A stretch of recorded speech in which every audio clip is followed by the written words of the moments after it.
I'm an explorer, and I basically specialize in documenting extreme forces of nature. So severe weather, volcanic eruptions, avalanches, hail, lightning, tornadoes, hurricanes, you name it. Just a quick show of hands here. How many people have been to the country of Turkmenistan?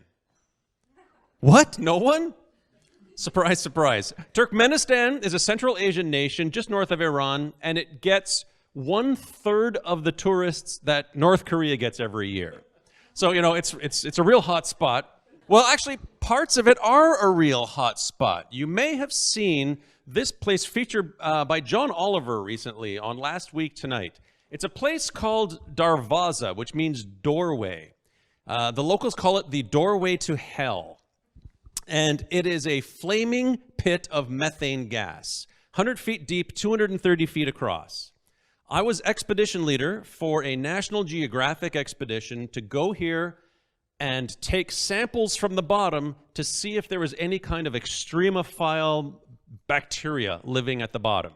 And the reason was that NASA has discovered that there are planets outside of our solar system, some of which have hot methane-rich environments, potentially.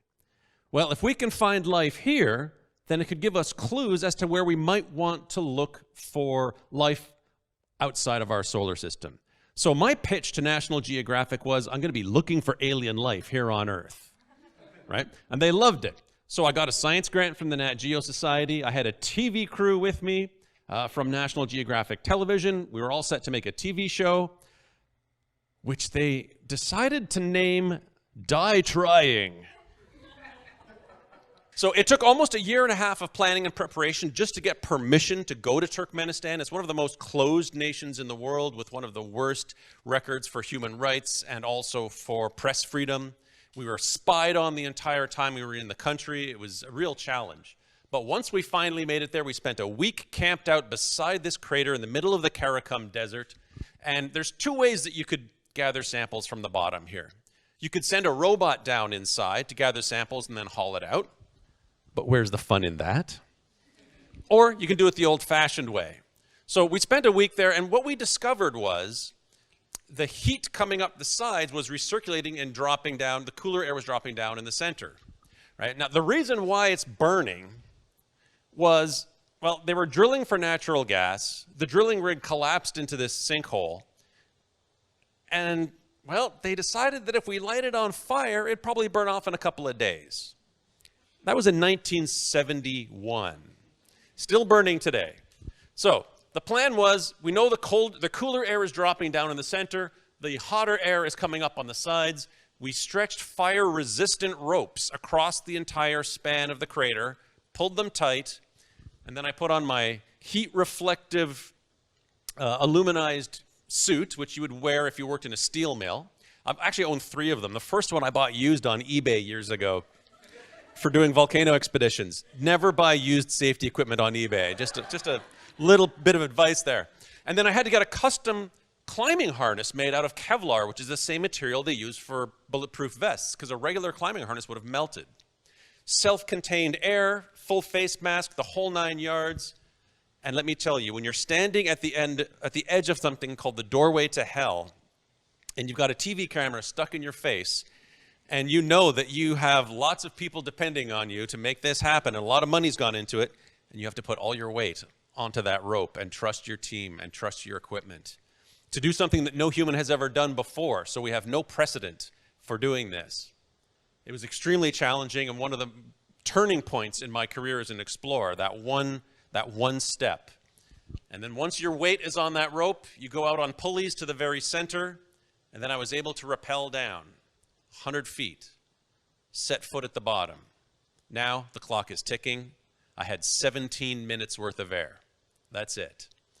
So the plan was gather soil samples from various places. I had an earpiece in, and I had a microbiologist from the University of Illinois guiding me and telling me where I should gather samples. And as I was digging in the ground, fire was coming up out of the hole because new vents were opening up. And I had a special probe where I was taking temperature readings.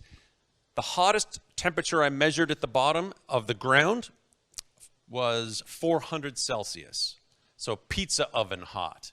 even with the protective suit, extremely just claustrophobic, so hot, but standing at the bottom, even if only for 17 minutes, in a place where no one has ever been, and seeing the glow on the crater walls was probably about as close to standing on another planet as I will ever get in my lifetime.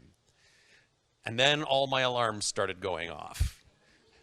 I had an alarm to warn me about toxic gas, and then my low air alarm started to go off. And that's when I knew it was time to GTFO.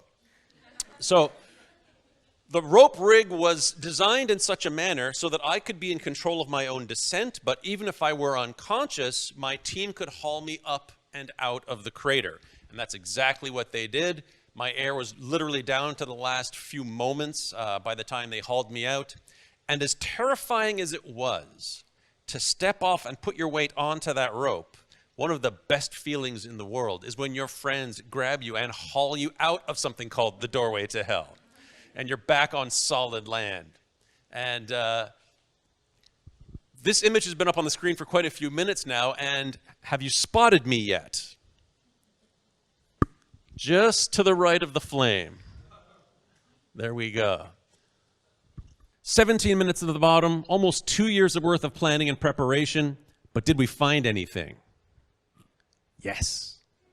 Yes, we found several types of bacteria that were not found in our control samples from around the edge of the crater and other parts of the desert. So they were only found in the crater. They were not in the existing DNA database that we had access to. And they were similar to the types of bacteria that you might find in deep sea volcanic black smoker vents or underground coal fires or places like Yellowstone. So these extremophile, thermophile bacteria that love these hot environments, and we believe that some of them were even consuming, metabolizing the methane gas, which is an organic compound. So they're relying on chemosynthesis rather than photosynthesis. If the sun were to disappear tomorrow, which I'm sure would be very alarming, they wouldn't really care. And in the process, set a Guinness World Record for being the first person to ever set foot at the bottom. 12 people have been on the surface of the moon, but only one has been through the doorway to hell. Thank you.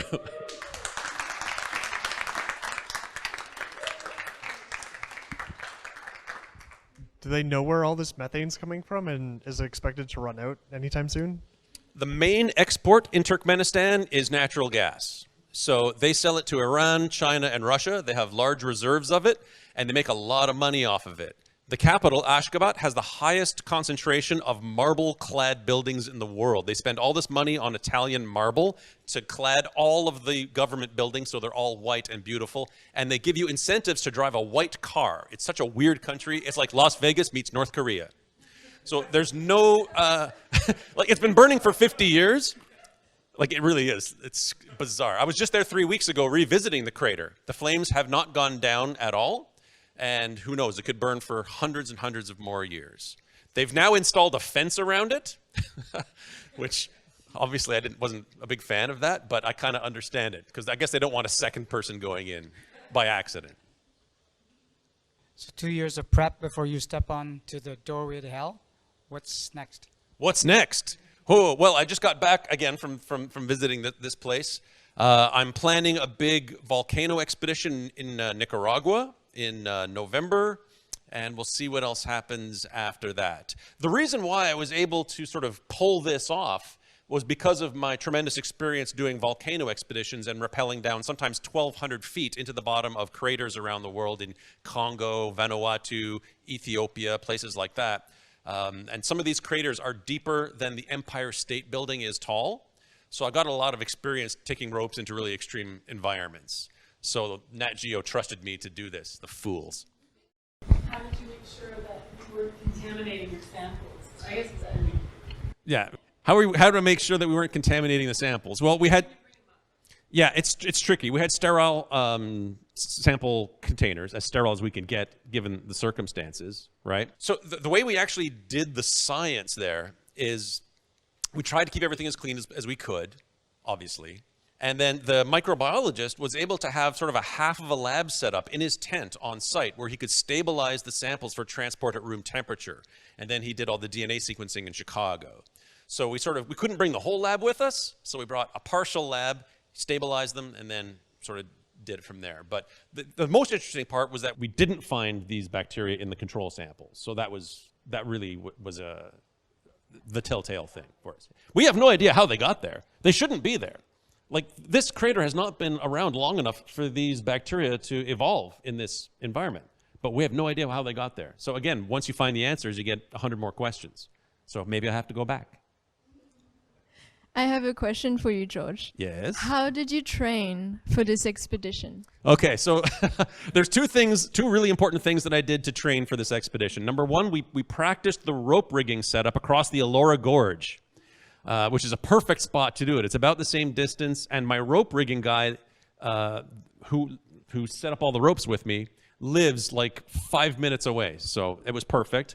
But then I also wanted to make sure, and I know where you're headed with this, I wanted to make sure that I was comfortable around fire, because people can panic around fire, and you never really know until you're in that environment, right? I felt pretty confident, but I wanted to really, really know for sure. So I hired a stunt coordinator to light me on fire, Hollywood style. So we did it twice, at 30 seconds each, so I have spent a minute of my life completely on fire from head to toe.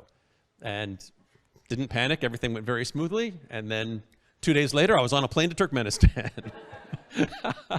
Thank you so much, George.